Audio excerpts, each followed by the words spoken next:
Welkom by die Olielamp, die harmonie van klank en lig. My naam is Cornel Meyer en jy luister na die Olielamp se potgooi.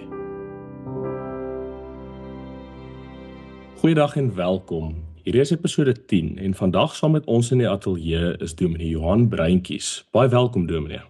Baie dankie. Is goed om hier te wees. As Dominee self sou kan voorstel in so 'n paar woorde. Ek is Dominee Johan. Ek is die predikant van VGK Kaapstad. Wonderlike gemeente. Ek is baie dankbaar dat ek hier mag dien. Ek het 'n vrou. My vrou se naam is Nadia en 5 kinders. Rulie, Elijah, Samuel, Lydia en Hannah. Ek is baie dankbaar vir hulle ook. En dis wie ek is. Baie dankie Dominee. Vandag se tema vir hierdie onderhoud is meneer en mevrou Dominee. So dit gaan maar alles oor wie en wat 'n dominee vir 'n gemeente is en beteken. Dominee Johan, vertel ons 'n bietjie, hoe lyk 'n tipiese week in die lewe van 'n dominee en sy vrou? Ja, dis 'n moeilike vraag want ek dink nie daar is 'n tipiese week in 'n dominee en sy vrou nie. Elke dominee is weer anders. Hoe ek werk en hoe 'n ander dominee werk, gaan baie anders lyk. En my tipiese week kan nogal baie verander, maar wat ek probeer doen is I try to split my days into 3 sections.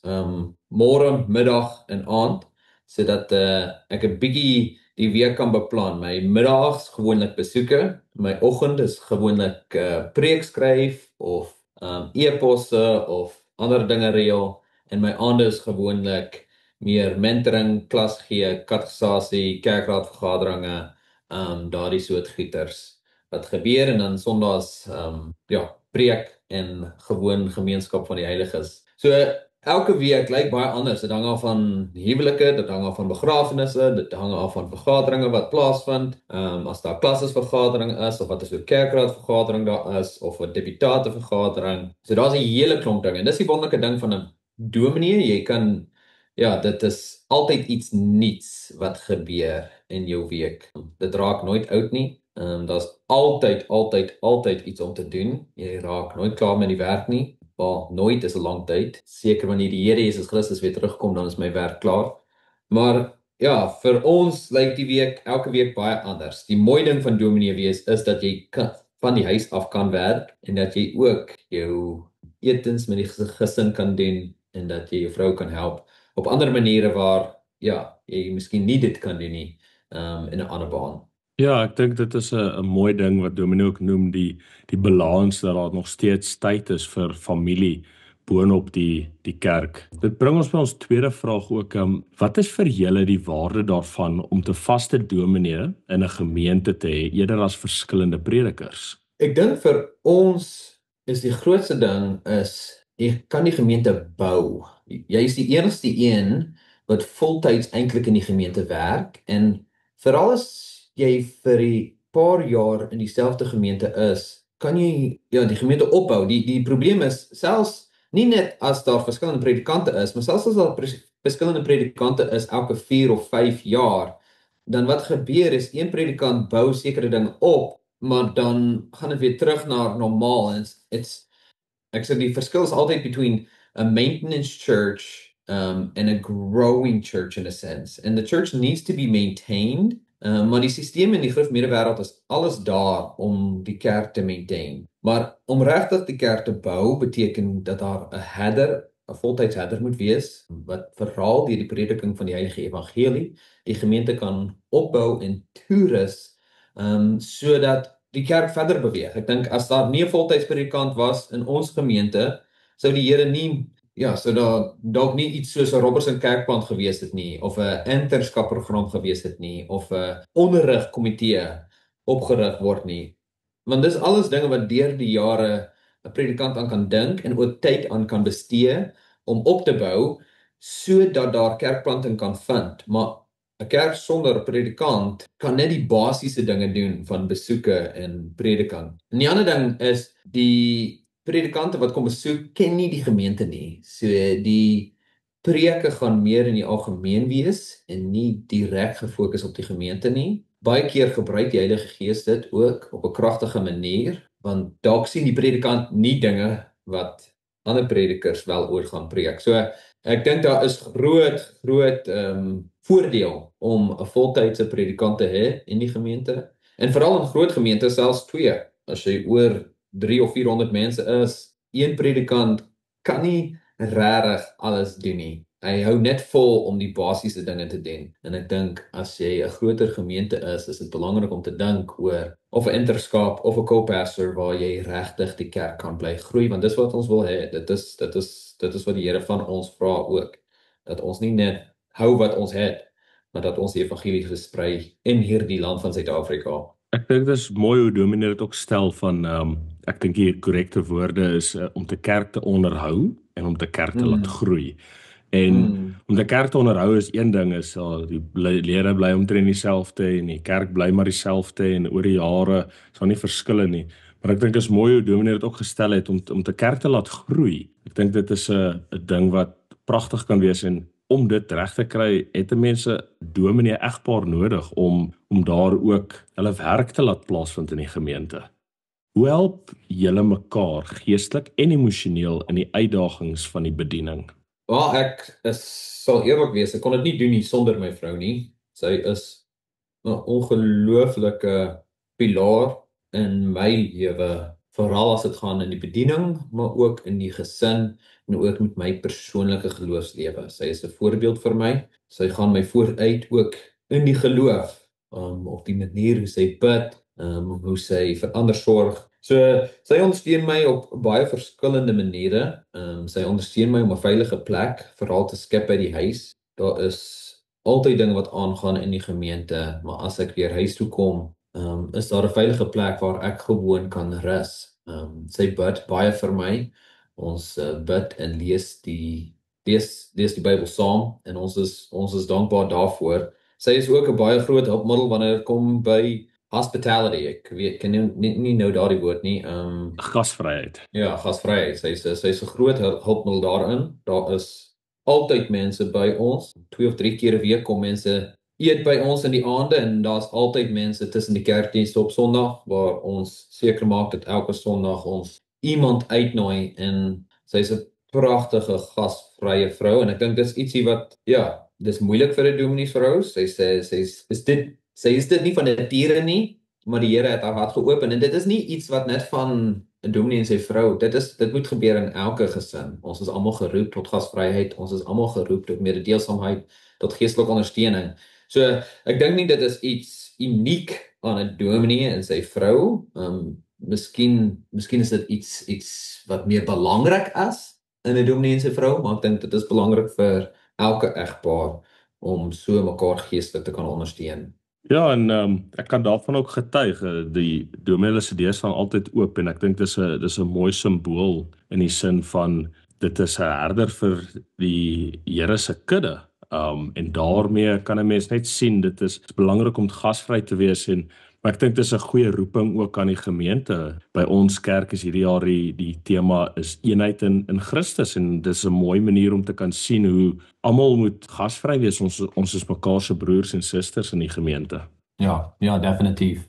Ons volgende vraag is watter vreugde ervaar julle saam as 'n domineespaar en wat ander mense dalk nie raak sien nie?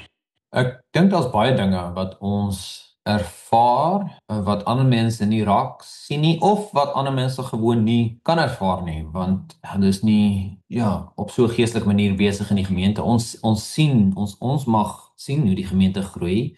Ons loop saam met egpare wat wil trou. Ons doen huwelikassasie met hulle en ons ken hulle intiem. Ons leer hulle ken intiem. Ons groei met hulle. Dit is ook so met veral die bejaardes, soos ek saam met hulle saamloop, ook na die ewige lewe toe.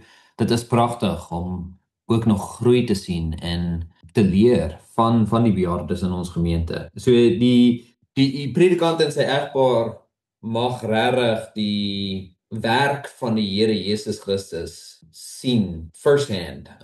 It's like they get a front row seat to the work of the Lord Jesus Christ. And dit is so 'n pragtige ding, so 'n mooi ding.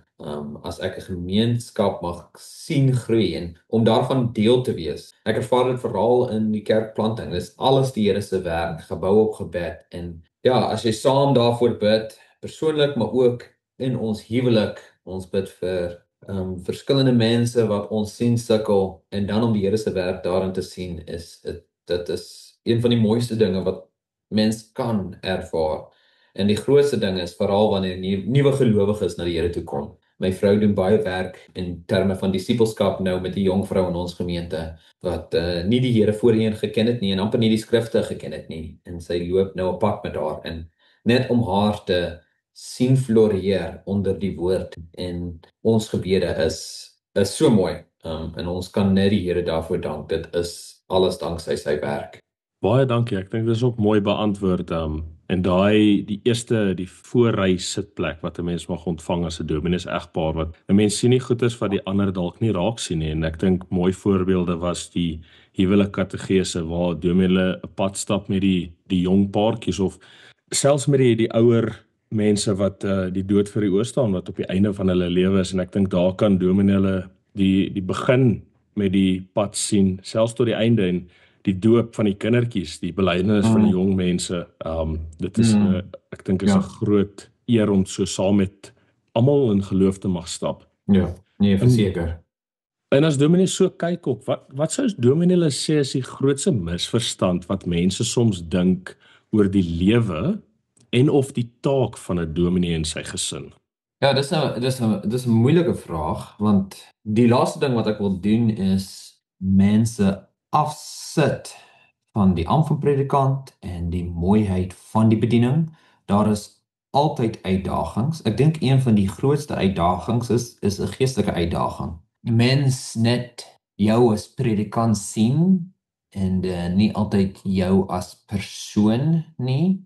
'n Predikant, ja, daar's baie aanvegtinge van die duiwel, van die vlees, van die wêreld. Die duiwel, die wêreld en die vlees haat die bediening van die woord en gebed en dat die kerk groei in die genade van die Here Jesus Christus. So ek dink die grootste uitdaging wat mense nie kan sien nie is die predikant se hart, sy eie stryd met die Here. Dit vat baie energie. En die tweede ding is ja, ook gewoon dit kan maklik wees dat hulle net die predikant se werk, hulle net dink dat die predikant preek en kategosasie gee en dis al. Daar gebeur so baie goeters in die agtergrond met die werk van die kerk en die opbou van die kerk en die onderhou van die kerk. Veral as die kerk moet groei. Met 'n groter kerk, selfs as net een persoon een keer 'n jaar met 'n dominee die besoek wil hê en die kerk is ongeveer 400 mense met miskien 200 of so belydende lidmate. Dit is 200 besoeke 'n jaar. Nou gewoonlik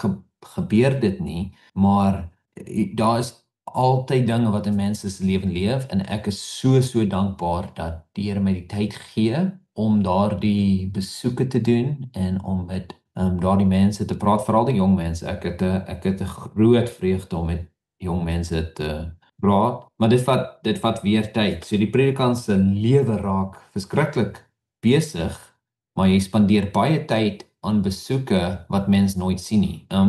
Dalk baie mense wat nie kerk toe kom nie, glad nie kerk toe kom nie, of vir lang tyd nie kerk toe kom nie, dat jy daaraan tyd spandeer, maar niemand sien daardie werk nie. En ek dink dit is 'n groot uitdaging vir 'n predikant om nie al sy tyd te fokus op openbare werk wat almal sien nie, sodat mense dink dat hy hard werk nie, maar dat die predikant regtig elke dag besef, hy werk vir eintlik niemand anders maar vir die Here nie. En hy moet aan die einde van die dag vir die Here Jesus Christus verantwoording gee. Maar dit is altyd in die agterkop. Wanneer mense praat oor jou werk, dat jy graag, okay, kom ons doen net die werk wat mense kan sien, sodat mense jou kan eer. En dit is nie die doel van predikant wees nie. Dit bring ons by ons tweede laaste vraag. Hoe bou julle verhoudings met lidmate? Is daar iets wat julle doelbewus doen om nader aan die gemeente te wees? Ja, ek dink wat ons baie doelbewus doen is Sondag neem ons af vir die gemeente. Dit is 'n dag vir die gemeenskap van die heiliges, nie eerstens vir die gesin nie. En ons probeer altyd iemand daarin uitnooi. Nou, jy kan nie 'n vriend wees met almal in die gemeente nie en dit is wel 'n uitdaging en dit is selfs moeilik om regtig 'n diep vriendskap op te bou met enigiemand in die gemeente want jy bly 'n predikant, jy bly hulle herder bovenal en ek dink dit is een van die mees belangrikste dinge wat 'n predikant moet onthou. Daar's wel teologiese studente wat ek meer en meer nou mee werk soos hulle nader aan die bediening kom. En dit is baie goed vir ons, dat ons ook bewuslik daarmee werk. En ons doen dit as predikant egpaar, deur 'n mentoring groep, elke twee Vrydae 'n maand. En dan ook bou ons vriendskappe ook deur ons huwelikadministrasie. Ons ontmoet die jong egpaar so 6 of 7 keer, so jy leer hulle ken. En dan is daar 'n paar in die gemeente wat ek regelmatig mee koffie gaan haal, ook met my ouderlinge. Ek probeer elke jaar elkeen van hulle besoek, sodat ons saam mekaar se laste kan dra en dat ek hulle leer ken, en ek is nogal oop met hulle dat hulle ook my leer ken. En ek dink vir my is dit belangrik dat jy nie probeer om met almal 'n nou verband op te bou nie, maar ek dink die principle wat Jesus gebruik het, I always think about his 3 closest friends, Peter, James and John, that he took everywhere with him, and then he spent most of the time with just 12 men, met 12 disciples. En ek dink vir 'n predikant ook, dit is goed om te mentor en baie tyd ook daaraan te spandeer, want dit is die toekoms van die kerk. Ja, ek dink dit net om aan te gaan, ek dink dit is baie belangrik om vir 'n predikant om tyd te spandeer met 'n paar mense, om regtig in hulle te investeer. Want hulle is die toekoms van die kerk, en ek dink dit is ook, as jy kyk na ons Here Jesus Christus se bediening, maar ook Paulus se bediening, daar was altyd 'n groep om hom, wat hy bedien het vir die volgende geslag. Ons moet altyd aan die toekoms van die kerk ook dink, en ek dink baie keer spandeer ons nie genoeg tyd ook daaraan. So, dan die laaste ding wat ons doen baie bewuslik is ons bid. Ons bid vir mense elke donderdag aand, ons vriende of mense in die gemeente wat sukkel. En ek dink gebed is die grootste en kragtigste manier hoe 'n mens nader aan mekaar kan groei in Christus, want dit is waar ons eenheid uiteindelik lê. So daar's 'n paar egpare waar ons elke week vir bid, daar's 'n paar jong mense, daar's 'n paar vriende en daar's 'n paar bejaardes wat ons baie regelmatig vir bid. En ons dank die Here dat ons dit mag doen, dat ons ook so vir hulle mag opdra voor die Here. Baie dankie Dominee. En dan ons heel laaste vraag. Wat is julle hoop en gebed vir die jong dominees en hul vroue wat nog op pad is in die bediening? Ons gebed is: wees nederig. Hou vas aan die Here Jesus Christus. Werk aan karakter. Die gawes sal, as jy die gawes het, dit sal van self kom. Maar die aanvegtinge van die duiwel, die wêreld en die vlees is baie sterk. En ek dink om daarvoor voor te berei, om regtig jou lewe voor die Here Jesus Christus en sy heiligheid en sy genade te stel. Ek kan nie dit meer beklemtoon nie. Ek wens self dat ek 'n bietjie langer geneem het om die bediening in te tree. Ek dink dit sou goed wees. Dit is beter dat jy 'n bietjie meer tyd neem en jy reg is. Nie dat jy ooit heeltemal perfek is en reg is vir die werk, maar ek wil jong predikante sterk aanmoedig. Dit gaan nie oor hoe goed jy kan preek nie, of hoe baie mense van jou hou nie. Dit gaan oor, is jou verhouding met die Here Jesus Christus reg, en is jy geesvervuld? Hoe gaan dit met jou persoonlike gebedslewe, met jou persoonlike skriflesing, met wat gebeur wanneer jy alleen is voor die Here? Want dit is eintlik wie jy is. En ek dink vir my, ek kyk altyd vir 'n nederigheid en 'n afhanklikheid in jong manne wat nie dink hulle kan alles doen. Hulle kan in die Here, maar dit is my gebed, en my gebed is regtig dat die Here baie sal oprig. Die velde is reg vir die oes. Ek kan nie dit oorbeklemtoon nie. Daar is ongelooflike nood vir jong manne om die bediening in te kom, en my gebed is dat die Here dit sal gee, sodat ons Suid-Afrika kan vul met die evangelie van ons Here Jesus Christus. Daar is ruimte vir baie kerke, veral onder, ek dink, Engelssprekende mense in ons land. So dis my gebed vir die jong manne en vroue. Ondersteun mekaar, bid vir mekaar, mag groei bovenal in Christus, wees geesvervuld. Baie dankie Dominee. Aan ons luisteraars, hierdie episode het tot 'n einde gekom. Skakel weer in graag volgende maand vir die volgende episode. Baie dankie Dominee. Dankie. Hierdie potgooi word vervaardig en aangebied deur myself, Cornel Meyer. En ek, Christian Grobler, vervaardig die klank. Nuwe episodes van die Olielamp se potgooi word elke maand vrygestel. Die Olielamp potgooi is beskikbaar op ons webtuiste, as ook Apple en Spotify podcast. Teken in sodat jy nooit 'n episode mis nie. As jy enige vrae het of self oor 'n onderwerp wil praat, stuur vir my gerus 'n e-pos na olielamp.podcast@gmail.com.